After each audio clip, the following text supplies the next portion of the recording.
Hai sobat semua. Di sini saya akan menjelaskan persyaratan dalam mengajukan surat gugatan cerai. Sebelum mengajukan gugatan cerai, ada baiknya Anda mempersiapkan persyaratan dalam mengajukan surat gugatan cerai. Dokumen-dokumen berikut penting untuk dipersiapkan guna melengkapi persyaratan dalam mengajukan surat gugatan cerai ke depannya. Sebelum melihat contoh surat gugatan cerai, ada beberapa persyaratan berupa dokumen yang perlu dipersiapkan, yaitu surat nikah asli. Salinan surat nikah sebanyak 2 lembar yang telah dilegalisir dan bermaterai. Salinan kartu tanda penduduk, KTP, dari penggugat. Surat keterangan dari kelurahan jika tergugat termohon tidak diketahui alamatnya dengan jelas. Salinan kartu keluarga, KK.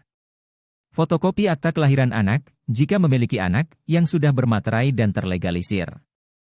Syarat gugatan cerai di atas hanya berupa persyaratan gugatan semata. Jika ingin melanjutkan proses gugatan cerai dengan urusan harta gonogini, terdapat beberapa syarat tambahan yang juga mesti disiapkan, antara lain surat kendaraan bermotor, STNK, sertifikat tanah, sertifikat rumah, dan bukti kepemilikan harta lainnya. Cara mengurus surat cerai. Sebagai bukti perceraian atau hubungan perkawinan telah putus secara hukum, kedua belah pihak memperoleh surat cerai atau istilah hukumnya yaitu akta cerai. Lalu, bagaimana cara memperoleh akta cerai? Cara mengurus akta cerai di pengadilan agama. Pendaftaran putusan perceraian. Panitera pengadilan atau pejabat pengadilan yang ditunjuk maksimal 30 hari mengirimkan 1 helai salinan putusan pengadilan yang telah memperoleh kekuatan hukum tetap, tanpa bermaterai kepada pegawai pencatat nikah, PPN, yang wilayahnya meliputi tempat kediaman penggugat dan tergugat, untuk mendaftarkan putusan perceraian dalam sebuah daftar yang disediakan untuk itu. Jika perceraian dilakukan di wilayah yang berbeda dengan wilayah PPN tempat perkawinan dilangsungkan, maka salinan putusan tersebut dikirimkan pula kepada PPN di tempat perkawinan dilangsungkan dan oleh PPN tersebut dicatat pada bagian pinggir daftar catatan perkawinan.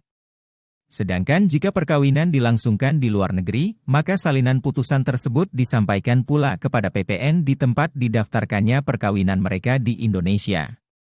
Panitera memberikan akta cerai. Maksimal 7 hari sejak putusan pengadilan berkekuatan hukum tetap diberitahukan kepada para pihak.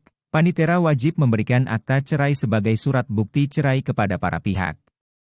Cara mengurus akta cerai di pengadilan negeri. Disarikan dari adakah biaya pengurusan akta cerai? Dansip Kemenpan RB, berikut prosedur mengurus akta cerai di pengadilan negeri. Panitera atau pejabat pengadilan yang ditunjuk mengirim helai salinan putusan pengadilan berkekuatan hukum yang tetap, yang telah dikukuhkan, tanpa bermaterai kepada pegawai pencatat di tempat perceraian itu terjadi.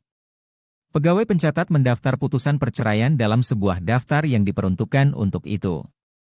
Para pihak yang bercerai melaporkan perceraian yang telah berkekuatan hukum tetap kepada instansi pelaksana maksimal 60 hari sejak putusan berkekuatan hukum tetap. Para pihak mengajukan permohonan penerbitan akta perceraian dengan mengisi formulir dan melampirkan penetapan perceraian dari pengadilan negeri. Fotokopi kartu tanda penduduk, KTP.